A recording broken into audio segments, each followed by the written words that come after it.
사도행전 12장 1절부터 25절 말씀까지 함께 합독하겠습니다. 사도행전 12장 1절부터 함께 합독합니다. 그때에 헤롯이 왕이 손을 들어 교회 중 몇 사람을 해하려 하여 요한의 형제 야고보를 칼로 죽이니 유대인들이 이 일을 기뻐하는 것을 보고 베드로도 잡으려 할세 때는 무교절이리라. 잡음에 옥에 가두어 군사 내식인 네페에게 맡겨 지키고 6월절 후에 백성 앞에 끌어내고자 하더라. 이에 베드로는 옥에 갇혔고 교회는 그를 위하여 간절히 하나님께 빌더라. 헤롯이 잡아내려고 하는 그 전날 밤에 베드로가 두 군사 틈에서 두 쇠사슬에 매여 누워 자는데 파수꾼들이 문 밖에서 옥을 지키더니 호련히 주의 사자가 곁에 서매 옥중에 광채가 조용하며 또 베드로의 옆구리를 쳐 깨워 가로되 급히 일어나라 하니 쇠사슬이 그 손에서 벗어지더라. 천사가 가로되 띠를 띠고 신을 들매라 하거늘 베드로가 그대로 하니 천사가 또 가로되 겉옷을 입고 따라오라 한데 베드로가 나와서 따라갈새 천사의 하는 것이 참인 줄 알지 못하고 환상을 보는가 하니라. 이에 첫째와 둘째 파수를 지나 성으로 통한 쇠문에 이르니 문이 절로 열리는지라. 나와 한 거리를 지나매 천사가 곧 떠나더라. 이에 베드로가 정신이 나서 가로되 내가 이제야 참으로 주께서 그의 천사를 보내어 나를 헤롯의 손과 유대 백성의 모든 기대에서 벗어나게 하신 줄 알겠노라 하여 깨닫고 마가라 하는 요한의 어머니 마리아의 집에 가니 여러 사람이 모여 기도하더라. 베드로가 대문을 두드린데 로데라 하는 계집아이가 영접하러 나왔다가 베드로의 음성인 줄 알고 기뻐하여 문을 미처 열지 못하고 달려 들어가 말하되 베드로가 대문 밖에 섰더라 하니 저희가 말하되 네가 미쳤다 하나 계집아이는 힘써 말하되 참말이라 하니 저희가 말하되 그러면 그의 천사라 하더라. 베드로가 문 두드리기를 그치지 아니하니 저희가 문을 열어 베드로를 보고 놀라는지라. 베드로가 저희에게 손짓하여 종용하게 하고 주께서 자기를 이끌어 옥에서 나오게 하던 일을 말하고 또 야고보와 형제들에게 이 말을 전하라 하고 떠나 다른 곳으로 가니라. 나리샘의 군사들은 베드로가 어떻게 되었는지 알지 못하여 적지 않게 소동하니 헤롯이 그를 찾아도 보지 못하며 파수꾼들을 신문하고 죽이라 명하니라. 헤롯이 유대를 떠나 가이사랴로 내려가서 거하니라.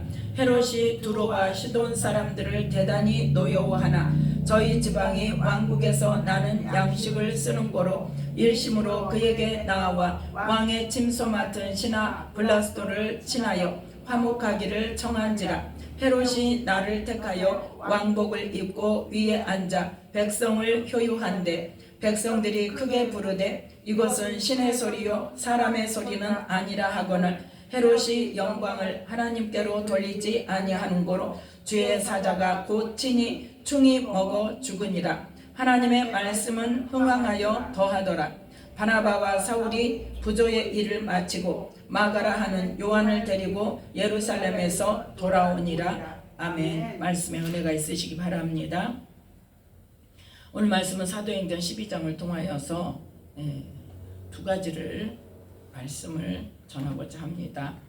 첫 번째는 기도하는 자가 믿음을 가지고 기도하는가.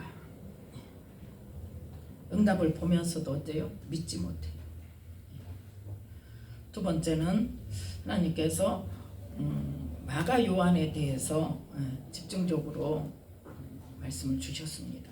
그래서 첫 번째 우리가 볼 것은 헤롯 왕이 어떤 사람이었다? 유대인들의 비위를 맞추려고 유대인들이 뭐하는? 대적하고 유대인들이 싫어하고 죽이려고 하는 누구를? 사도들을, 그리스도인들을 잡아 죽이는 것을 기뻐하는 일을 했다는 거죠. 그래서 먼저 뭐 했다? 야고보를, 이 야고보는 요한의 형제를 말합니다. 예수님의 제자 중에 야고보가 두 사람 있지요. 예수님의 동생인 야고보는 야고보서를 쓴 저자이고 이 사도행전 12장에 나오는 야고보는 요한의 형제여서 예수님의 공생이 시작할 때부터 베드로와 요한과 이 안드레와 이 야고보 네 사람이 가장 먼저 제자가 되어져서 예수님을 따라다녔던 사람이죠. 그래서 이 요한의 형제, 요한의 형입니다. 이 야고보가 AD 44년에 헤로드 왕에 의해서 사도들 중에 가장 먼저 첫 번째 순교자가 됐습니다. 그래서 그 야고보를 죽이니까 뭐예요? 유대인들이 막 기뻐해요. 그래서 야고보 죽이니까 유대인들이 같은 동족인데도 어째 기뻐하네. 그러면 누구도 잡아야 되겠다. 베드로도 잡아야 되겠다. 그래서 잡았어요.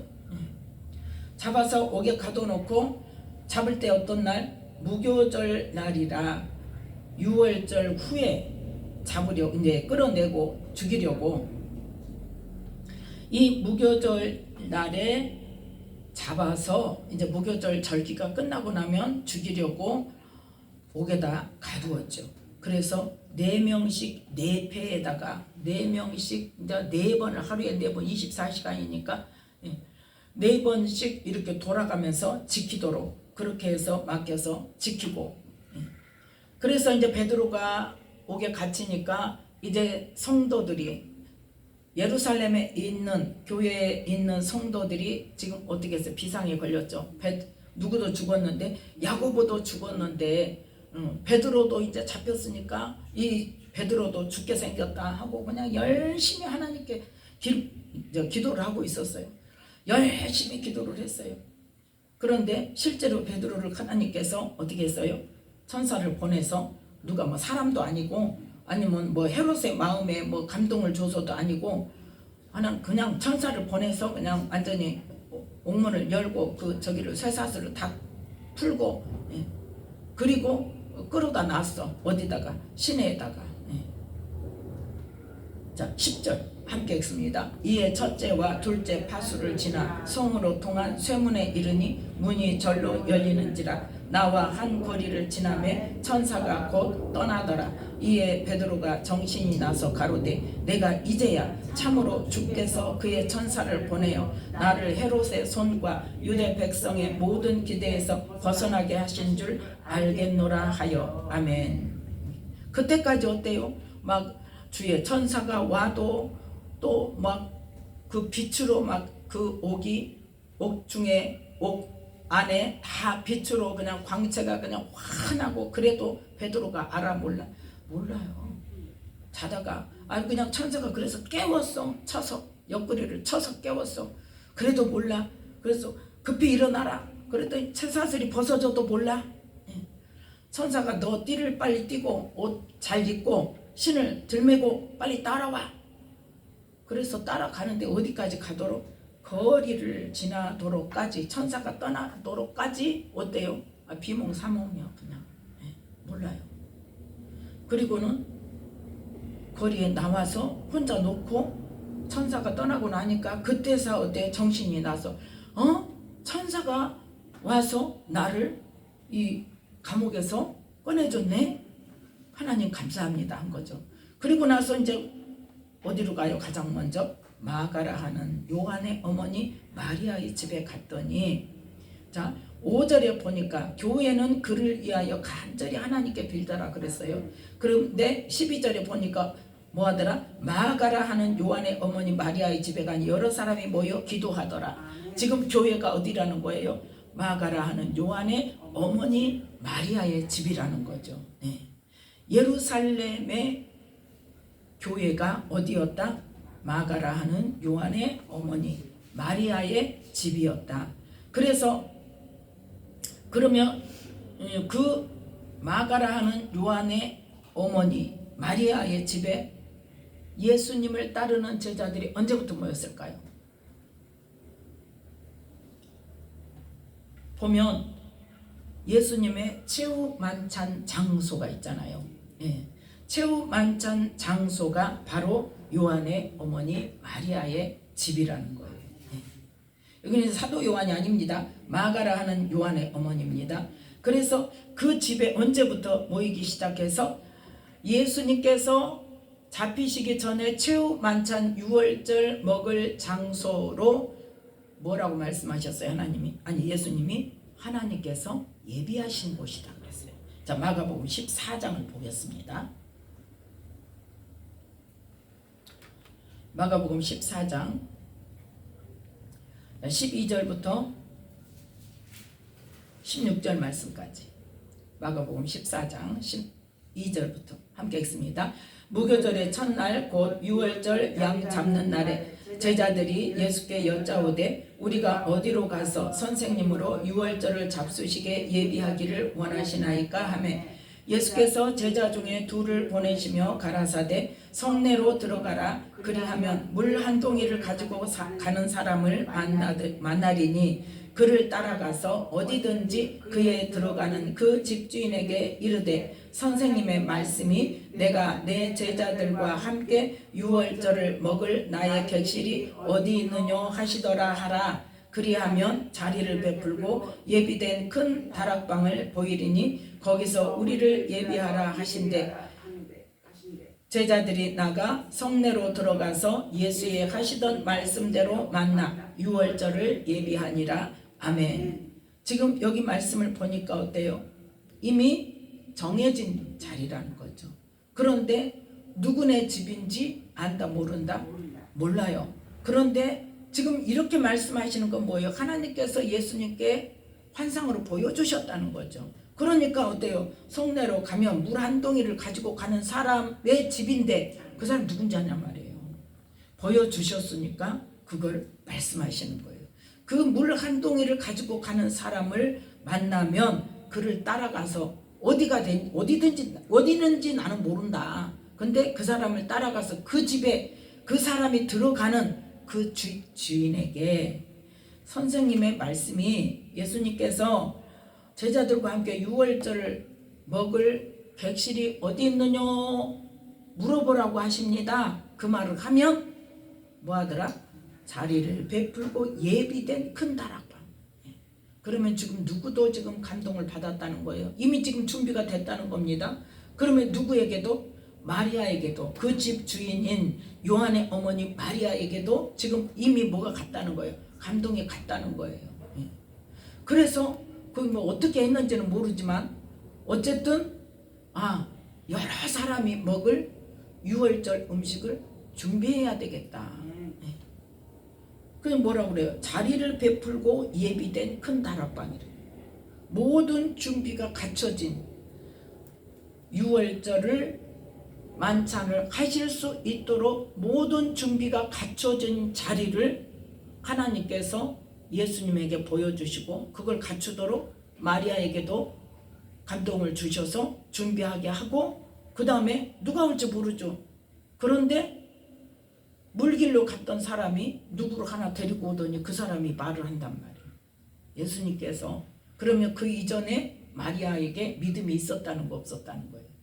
있었다는 거죠. 마리아에게 믿음이 있었다는 거죠. 예수님을 믿고 있었다는 거죠. 신실한 믿음이 있었다는 거죠. 그러니까 성령님 감동을 하셨겠죠.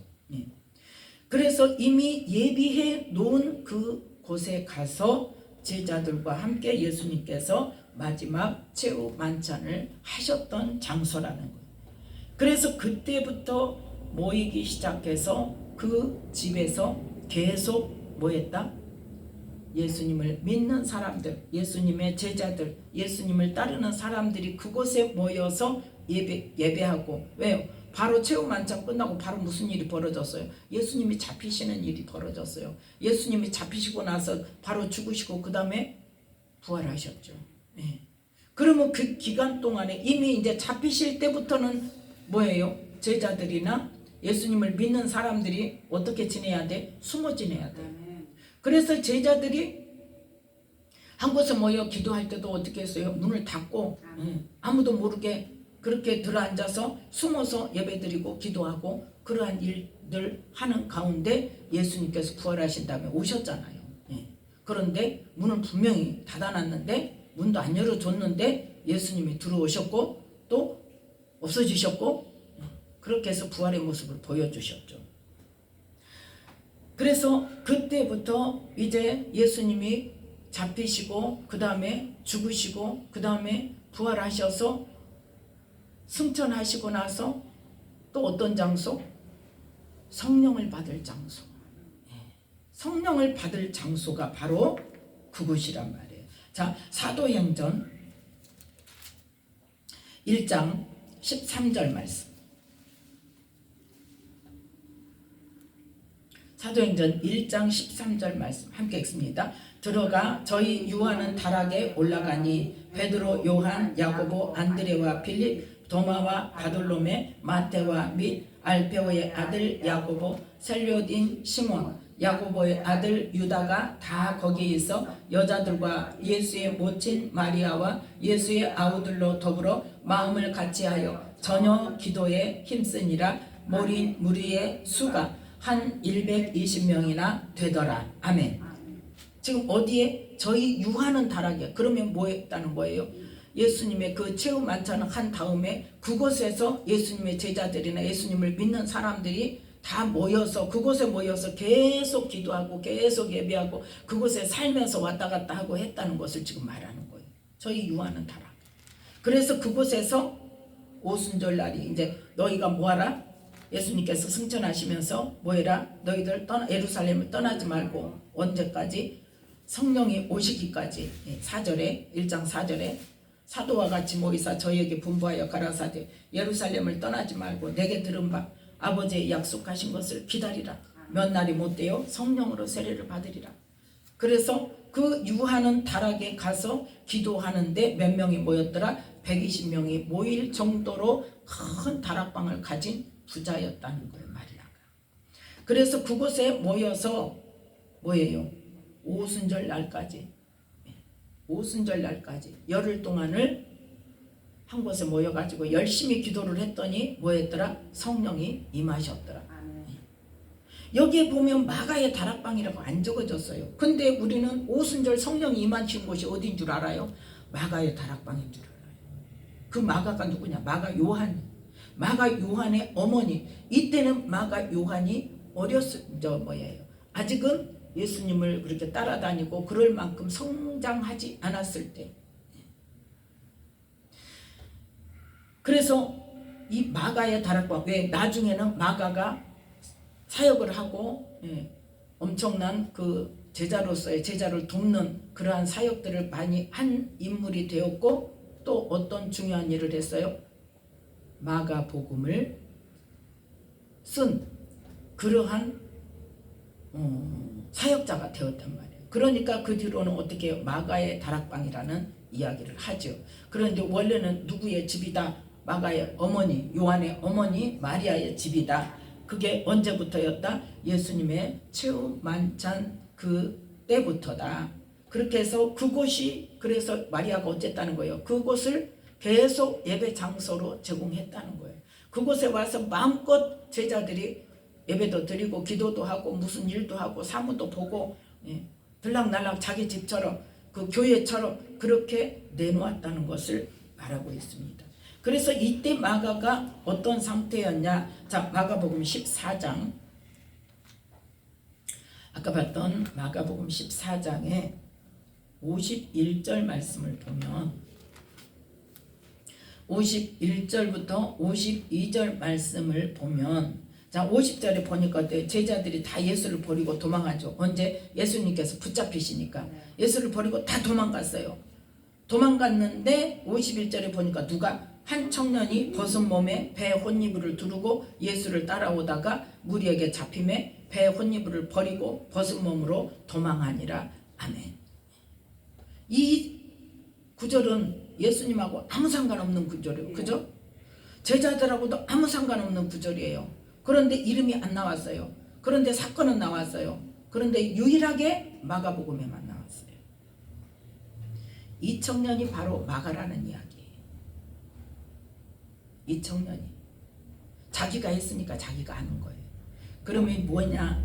이때는 예수님을 따라가거나 뭐 예수님 말씀을 특별히 들은 거나 한 것보다는 지금 어디에서? 자기 집에서 최후 만찬을 했잖아요. 최후 만찬을 해서 많은 사람들이 모이니까 이 청년이 어떻게 했어요? 궁금했겠죠. 그러니까 와서 봤겠죠.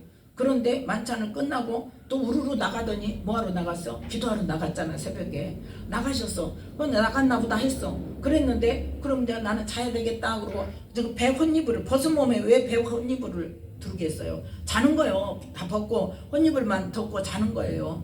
예. 혼이불만 덮고 자는데 지금 어떤 일이 일어났어요? 예수님은 잡히고 제자들은 다 도망가서 어디로 갔을까요? 그곳에 다시 왔다는 거죠. 와서 예수님이 잡혔다 그러고 막 하니까 구경 간 거예요. 쉽게 말해서 보러 가가지고 보니까 예수님이 과연 잡혀서 막 끌려가니까 그걸 따라가다가 사람들한테 잡히니까 어때요? 다 벗어 던지고 배웠는데 벗어 던지고 알몸으로 도망.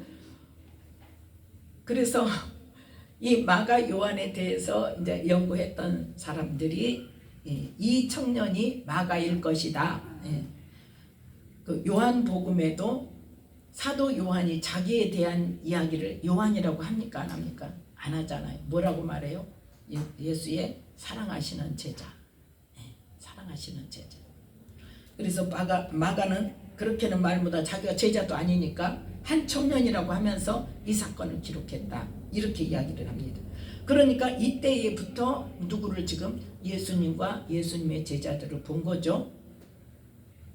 그랬는데 며칠이 지나 한 40일이 지나더니 뭐 하더라? 제자들이 몽땅 몰려와가지고 어때요? 사람들이 와서 그냥 우글우글 모여가지고 기도를 하니까 이제 그때부터 함께 참여하지 않았을까. 그래서 그 속에서 성령을 받지 않았을까 하는 생각입니다. 그래서 자 다시 본문으로 돌아와서 지금 어디에 모였다? 그 마가라 하는 요한의 어머니 마리아의 집. 여기가 어디였다? 예루살렘의 교회였다. 그곳에 여러 사람이 모여서 지금 뭘 위해서 기도했다? 베드로를 살려달라고 풀려나게 해달라고 열심히 기도를 하고 있어요. 그런데 지금 기도 응답이 이루어졌어요? 안 이루어졌어요? 이루어졌어요. 그래서 베드로가 지금 천사를 통해서 지금 풀려 나와서 어디로 왔어요? 이 집에 왔어요. 밖에서 대문을 두드려요. 그런데 대문을 두드리니까 누가 나왔어? 로데라 하는 계집아이가 나왔어요. 그런데 두드리는 소리, 막 부르는 소리, 문 열어라고 부르는 소리가 누구 소리요? 베드로의 음성이니까 문도 안 열고 뛰어 들어간 거예요. 놀래가지고. 그러면서 어땠어? 지금 이 로데라는 계집아이는 무슨 기도하는지 알아요, 몰라요? 알잖아요. 지금 뭘 위해서 기도하는지 알잖아요. 자기 집에서 일어나는 일인데. 그런데 와, 기도한 대로 베드로가 왔다고 지금 이야기를 하는데 사람들은 어때요? 안 믿어요. 자, 우리들이 쉽게 저지르는 일입니다. 기도해놓고 응답이 됐는데 안 믿어. 또 어때? 그렇게 되려니까 됐지. 운이 좋았지. 그렇게 될 수도 있지. 아니요. 근데 누구는 알아? 기도하는 사람은 알아야 되는데 기도하는 사람도 그럴 수 있다 이 말이에요. 그래서 우리가 깨어있지 않으면 영적으로 뭐가 있어요? 분별력이 있지 않으면 그것도 몰라요.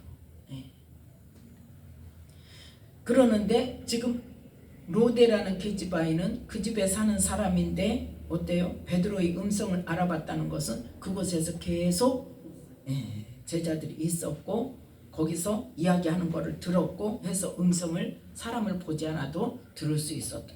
알아볼 수 있었다는 거죠. 그래서 들어가서 말을 하는데 사람들이 너 미쳤구나. 너 미쳤구나. 참 희한하죠. 기도해놓고도 베드로 왔다는데 너 미쳤구나. 그러니까 생각은 어때요? 있을 수 없는 일이라 이거예요. 상식적으로 있을 수 없는 일. 하나님은 상식적으로 있을 수 없는 일 하시는 분이 못 하시는 분이. 하시는 분인데 자꾸 우리가 사람의 생각으로 사람의 수준으로 하나님을 제한한단 말이에요. 우리는 이런 실수를 범하지 말아야 될 것입니다. 그래서 이제 제대로 이제 미쳤다. 아니다. 참말이다. 그랬더니 그러면 그 천사다. 그 영이 온 거다. 귀신이 온 거다. 한마디로 말해서 귀신이 온 거다.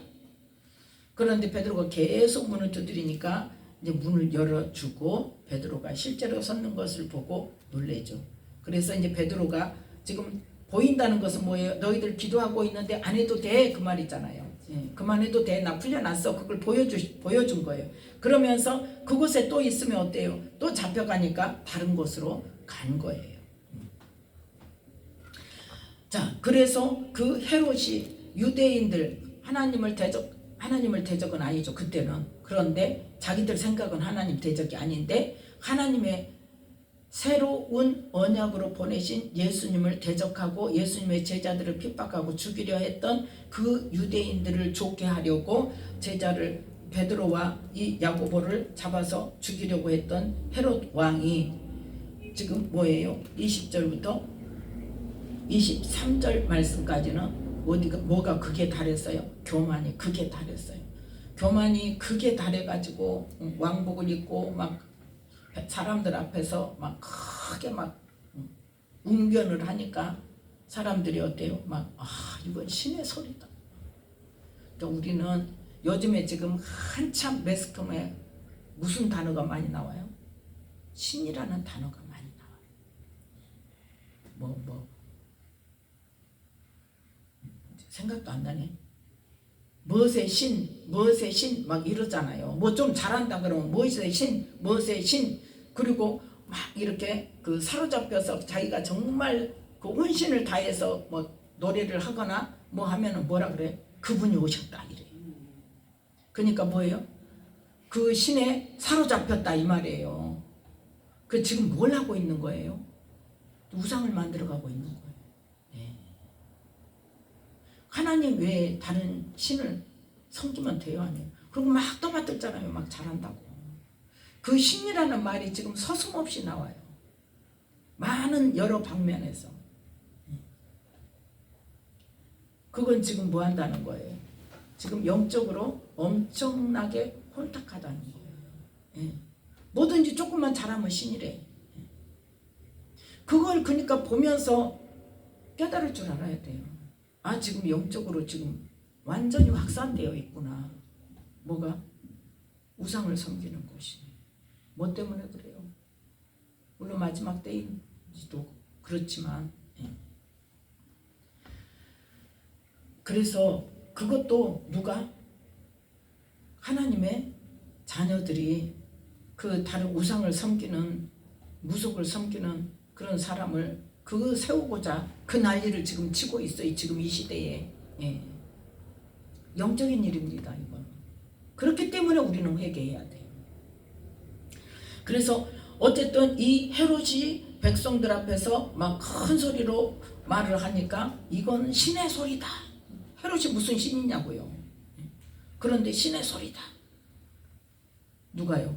하나님을 믿는 사람들이, 유대인들이 또 그 속에 섞여 있어요. 그 지금 지역이 어떤 지역이요? 지금 유대인들이 사는 지역이에요. 여기가. 그런데 그 사람들이 뭐라 그래? 신의 소리다 그래. 우리는 분별해야 돼요. 그랬더니 하나님께서 어때요? 하나님께서 신이라고 말하는 그 헤롯을 죽여버렸죠. 주의 사자가 곧 친히 충이 먹어 죽으니라. 그리고 어때요? 하나님의 말씀은 흥황하여 더하더라. 지금 뭐 말씀이에요? 하나님의 말씀이 복음을 말하는 거예요.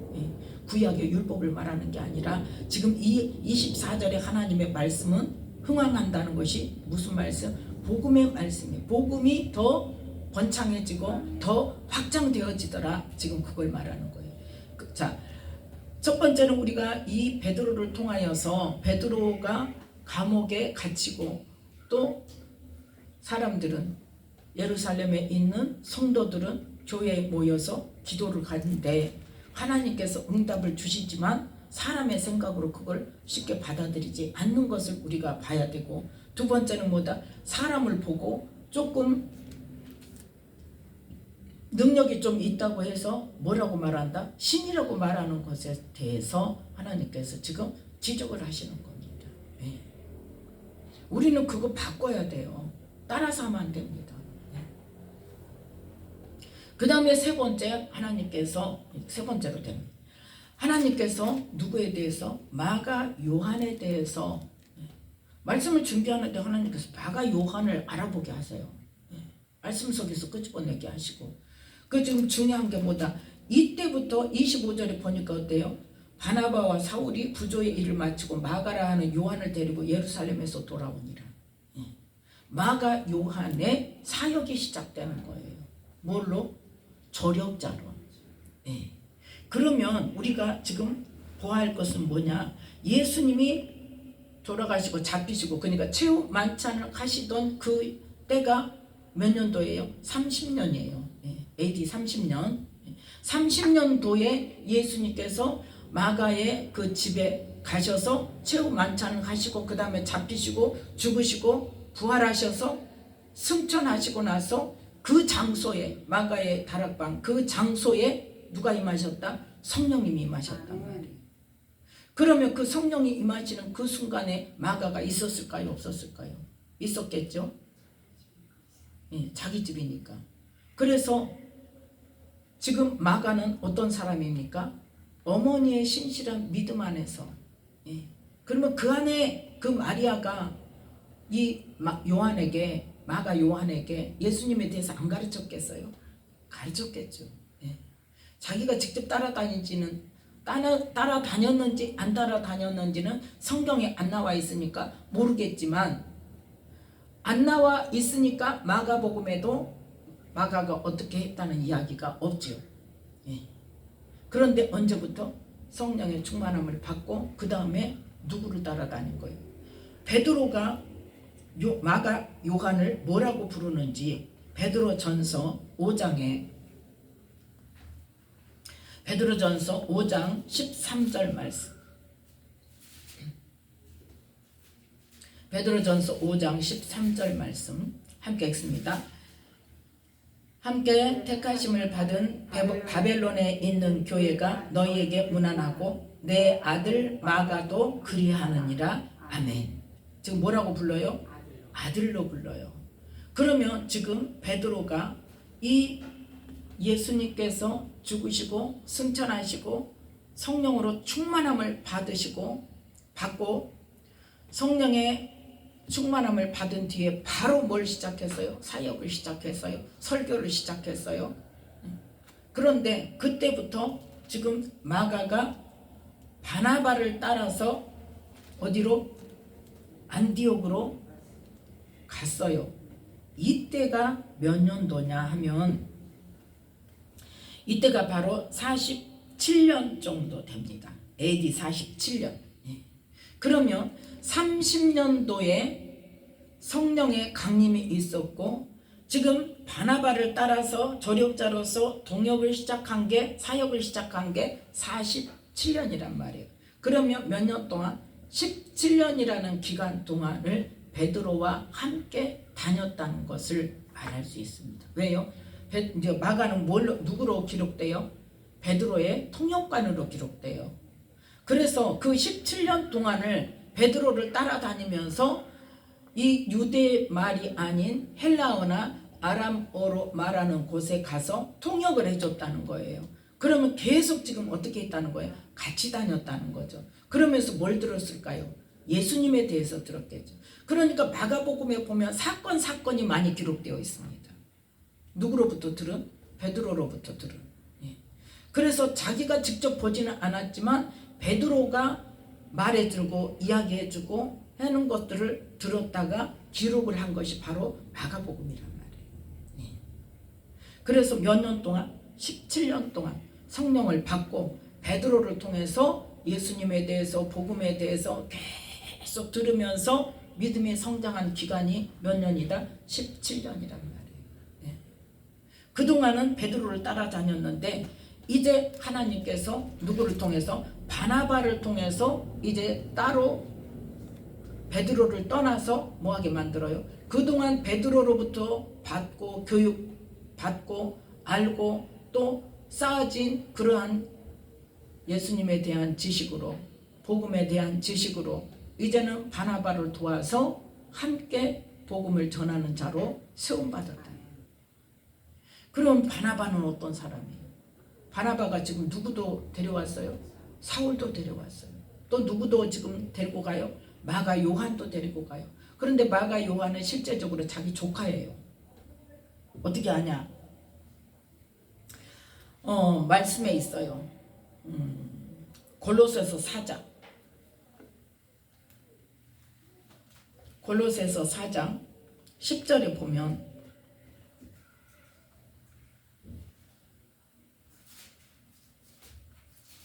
골로새서 4장 10절에 보면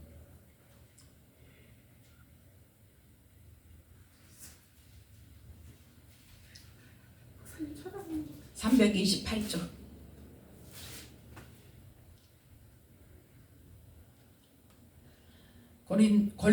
골로새서 4장 10절 말씀 함께 읽습니다. 나와 함께 갇힌 아리스다고와 바나바의 생질 마가와. 아멘. 누구? 바나바의 생질 조카란 말이에요. 이 마가. 그래서 바나바가 지금 요한을 데리고 가는 거예요. 네. 자기 생질 조카. 그래서 하나님께서는 지금 마가 요한을 어떻게 지금 복음 전하는 자로 쓰시는데, 성령을 받은 이후로, 성령 받기 전이 아닙니다. 성령을 받은 이후로, 그곳에 있는 자가 다 성령을 받았으니까 성령 받은 이후로 베드로로부터 교육을 17년 동안을 받으면서, 그래서 같이 계속 다니니까 베드로가 뭘로 말했어요? 아들이라고 말했어요. 내 아들. 베드로가 직접 말하잖아요. 나의 아들. 그러니까 아들처럼 아끼고 사랑하고 그렇게 같이 다녔다는 것을 말하는 거죠. 그러니까 나이가 아들이라고 할 정도로 나이 차이가 나는 거죠. 그래서 이 17년 동안을 복음에 대해서 잘 배우고, 그 다음에 이제 바나바를 통해서 안디옥으로 동역자로서의 사역을 시작합니다.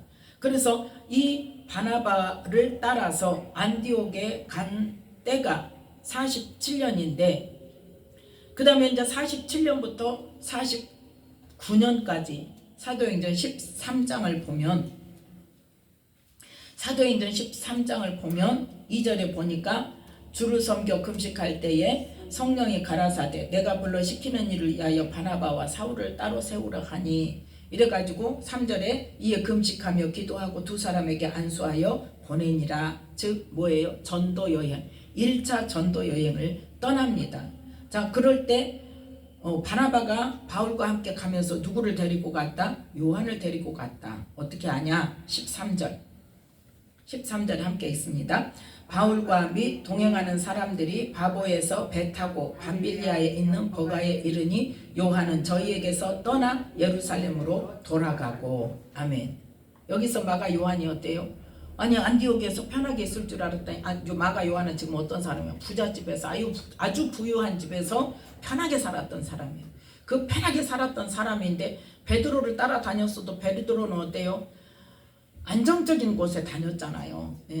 안정적인 곳에 다녔는데 바나바가 가자 그래서 왔더니 어때요? 바나바가 이제 뭘 시작해? 전도 여행을 시작해요. 그러면 전도 여행은 이 사람들은 어떤 사람들이에요? 개척하는 사람들이에요. 많은 반대자들, 많은 대적하는 자들 속에 들어가서 복음을 전하는 일을 한단 말이에요. 그런데 이 밤빌리아에 있는 버가라는 지역이 산중이래요. 그래서 굉장히 길도 험악하고 그렇게 힘든 곳이래요. 그런데 거기에 갔더니 요한이 견뎌요? 못 견뎌요? 못 견뎌요. 편하게 먹고 자고 하는 것도 아니고 사람들이 그냥 막 다 잡아 죽이려고 그러고 막 대적하고, 그런 속에 뭐까지? 지역까지 험악한 지역으로 가니까 돌아갔지 않냐, 이제 이런 말이 있는데, 어쨌든 요한이 어디로 가버렸어? 다시 자기 집으로 가버렸어. 왜? 예루살렘으로 돌아갔대잖아요. 안디옥에 간 게 아니라 예루살렘으로 돌아가 버렸어. 그랬더니 이제 그 뒤로 이 사도 바울과 바나바가 1차 전도 여행을 끝내고 그 다음에 이제 예루살렘을 갔다 와가지고 다시 2차 전도 여행을 떠나는데, 그때가 언제냐? 49년도. 사도행전 15장에 보면 15장의 37절부터 37절에 보니까 뭐라고 나와요? 바나바는 마가라 하는 요한도 데리고 가고자 하나. 이게 지금 2차 전도 여행을 떠나면서 마가를 데리고 가자 그러는데 바울은 어쨌다? 밤빌리아 갔더니 가버렸지 않냐? 걔는 약해서 안 돼. 같이 갈 수가 없어. 하고 싸우고 바나바는 마가를 데리고 구브로로 가고 바울은 실라를 택해서 수리아와 길리기아로 가서 교회들을 굳게 하는 일을 하였죠. 그래서 지금 누구를 따라가요? 마가는 바나바를 따라갑니다. 바나바를 따라가고 지금 바울이 마가 요한을 지금 받아들입니까? 안 받아들입니까? 안 받아들이는데 10년 후에 어떤 일이 일어나냐? 자, 그동안 어떻게 관계가 되어 있는지 모릅니다. 골로새서 4장 아까 봤던 10절의 말씀에 어때요? 나와 함께 갇혔는데 그 사람이 누구다? 아리스다고와 마가가 함께 갇혀 있다. 그러니까 뭐 하는 거예요 지금? 이때가 언제냐? 1차 로마 감옥에 갇힐 때인데 그때 1차 로마 감옥에 갇혔을 때는 사도행전 맨 마지막 절에 마지막 절에 보면 뭐라고 나옵니까? 자유롭게 했다 그랬어요. 그 집에 새 집을 얻어서 2년 동안 살면서 사람들이 자유롭게 들락날락 하도록 놔뒀다 그랬어요. 그러니까 감옥이라고는 하지만 갇혔다고는 하지만 어때요? 정말 감옥이 아니고 거기에서 마음 놓고 로마에 있는 사람들에게 복음을 전하는 일을 하게 하신 거예요. 하나님께서. 그때에 그러니까 마가도 어떻게 있었다? 같이 있었다는 거죠. 그때. 그래서 그 마가가 10년 후에는 누구와 같이 있더라? 사도 바울과 같이 있더라. 그리고 무슨 일이 있었냐? 빌레몬 1장 빌레몬서 352쪽입니다.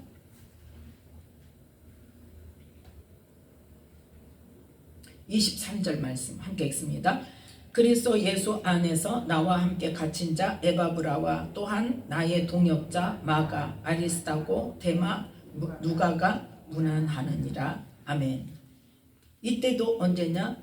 1차 할 때, 로마의 감옥에 갇혀 있을 때. 자, 그래서 이때까지 어땠어요? 같이 지금 로마에 바울과 함께 있었다는 거죠. 그 다음에 이제 석방이 됐죠. 2년 동안 있다가 사도 바울이 석방이 됐는데 다시 2차 투옥이 됩니다. 그때는 이제 완전히 감옥에 갇힌 거예요. 그래서 누구도 만날 수 없고 쉽게 만날 수 없고 특별히 면회를 해야 만나고 그런 시대인데 그때 가장 마지막에 무슨 성경을 기록했냐? 디모데 후서를 기록했어요. 디모데에게 마지막 보내는 편지에 자, 사도 바울이 뭐라고 말하고 있나? 디모데후서 4장 11절 말씀. 디모데후서 4장 11절 함께 있습니다. 누가만 나와 함께 있느니라. 네가 올 때에 마가를 데리고 오라. 저가 나의 일에 유익하니라. 아멘. 1차 감옥에 투옥됐을 때 아리스다고, 데마, 누가, 에바브라, 마가 그렇게 함께 있었다고 했는데 여기 디모데후서 4장 10절에 보니까 데마는 세상을 사랑하여 나를 버리고 데살로니가로 갔고 완전 배반해버렸고 세상으로 가버렸고 그레스게는 갈라디아로, 디도는 달마디아로 다 이제 아마 그 디도나 그레스게는 이제 복음을 전하러 갔지 않을까 싶어요. 같이 감옥에 들어갈 수 없으니까 이때는 완전히 감옥이니까.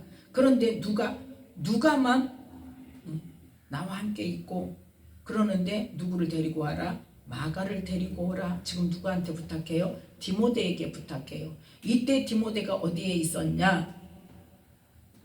이때 디모데가 에베소에서 사역을 하고 있었어요. 그러니까 에베소에서 사역하고 있는 디모데에게 마가를 데리고 오라는 말은 지금 어디에 있다는 거예요? 마가가 그 에베소에 있다는 거죠. 디모데와 함께 있다는 거죠. 그러니까 이러한 이 성경의 기록들을 보면서 그 다음에 이제 그 다음에 바울이 이제 순교를 하죠. 이 기록들을 보면서 마가 요한이라는 사람이 어떤 사람인가? 마가 요한이라는 사람은 성령을 받고 나서 베드로와 함께 17년을 복음에 대해서 배우고 또 예수님에 대해서 배우고 그러한 지식을 쌓고 배우고 믿음을 자라게 한 다음에 어느 정도 사람들을 뭐 할 수 있도록 전도하고 가르칠 수 있도록 성장이 되어지니까 그 다음에 누구를 통해서 바나바를 통해서 함께 동역하면서 전도하는 사역을 하게 했단 말이에요. 그런데 이 마가 요한은 그만큼 됐으면 단독으로 하고 싶어 하잖아요. 사람들이 단독으로. 그럼에도 불구하고 어땠어요? 동역자로서 조력자로서 사명을 감당했다는 거예요. 언제까지? 이 바나바에서부터 시작해서 그 다음에 누구에게? 바울에게 동역하고 그 다음에 지금 누구에게? 디모데에게까지 동역하는 그러한 동역자로서의 삶을 충실히 살았다는 거예요. 그러니까 하나님께서 지금 마가 요한은 하나님께서 주신 사명을 뭐라고 깨달아요? 동역자로서 사도들의 뒤를 이어 그 사람들을 돕는 그 사역을 돕는 조력자로서의 사역을 온전히 감당하는 거예요. 그래서 바울도 잘 섬기고 베드로도 잘 섬기고 동역을 하면서 어때요?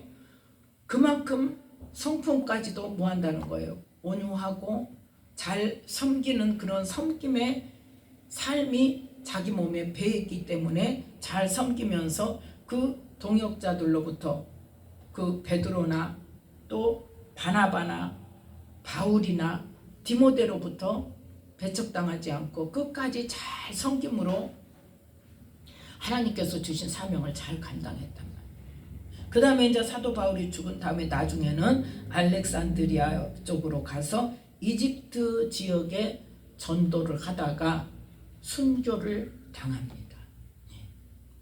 그래서 하나님께서 이 마가 요한에 대해서 전에는 그렇게 신경 쓰지 않았어요. 그냥 그런가 보다. 마가가 베드로의 통역관이었고 그래서 마가 복음을 썼고 그냥 거기까지만.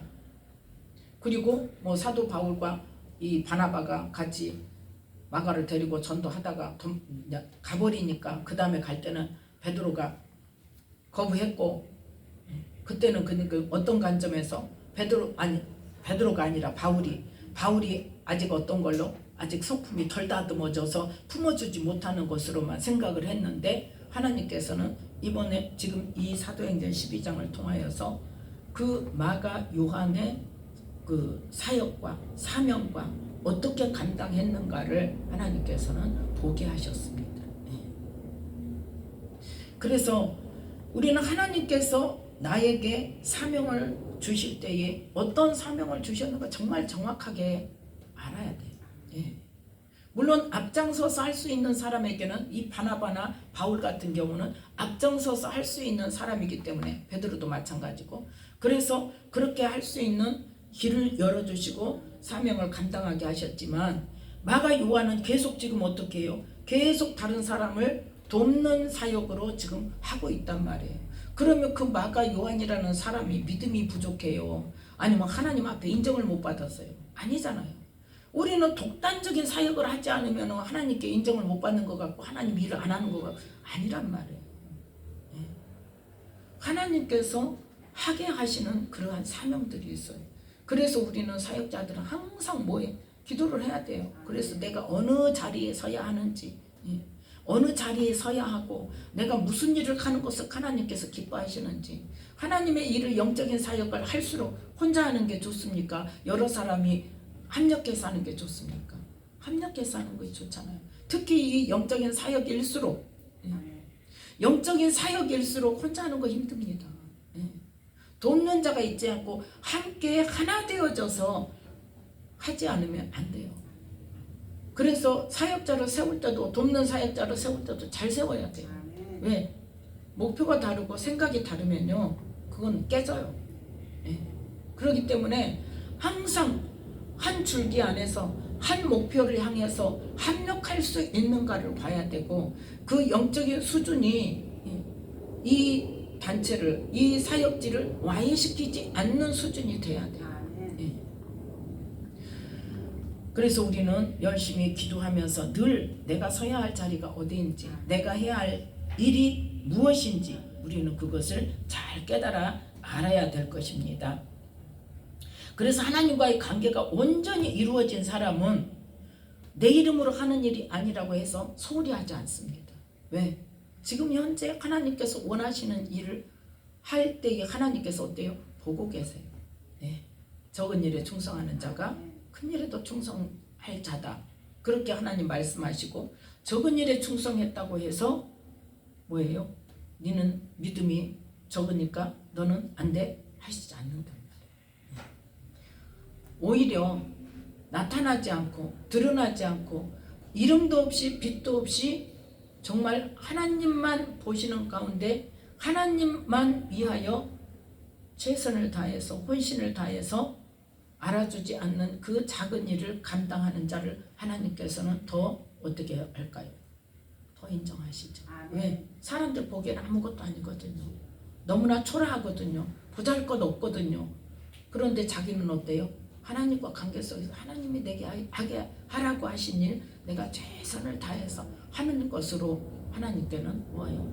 충성된 자라 인정하겠습니다. 그래서 이 마가 요한이 먼저는 어머니의 믿음과 삶을 통한 신앙의 기초가 되어졌고, 그 다음에 성령의 충만함을 받고 베드로를 통하여서 뭐예요? 복음을 알게 되고 예수님을 알게 되고 신앙적으로 성숙하게 되어지고, 어느 정도 성장이 됐을 때는 하나님의 나라를 이루고 확장시키는 일에 동역자로서 아름답게 쓰임받고, 자기의 위치나 유익이나 명예를 구하지 않고 돕는 자로서의 사명을 끝까지 잘 감당하는 그러한 사람으로 하나님께 칭찬받는 사람이 되었다는 것을 기억하시면서, 우리가 하나님께서 원하시면 정말 내가 나타나지 않는 일이라 할지라도 하나님께서 내게 하게 하시는 그때그때의 일들을 충실히 해낼 때에 하나님께서는 또 더 많은 일로, 더 큰 일로 맡기시는 그러한 사역자가 될 수 있을 것입니다. 이 말씀을 기억하시면서 우리가 하나님의 뜻이 어디에 있는지, 내가 무슨 일을 하는 것이 하나님을 기쁘시게 하는 건지 잘 깨달아 알아서 하나님의 뜻을 이루고 하나님의 나라를 확장시키는데 아름답게 쓰임받음으로 주님 앞에 섰을 때 잘하였다 칭찬받고 상받는 우리 모두가 되시기를 예수님의 이름으로 축복합니다. 기도하겠습니다.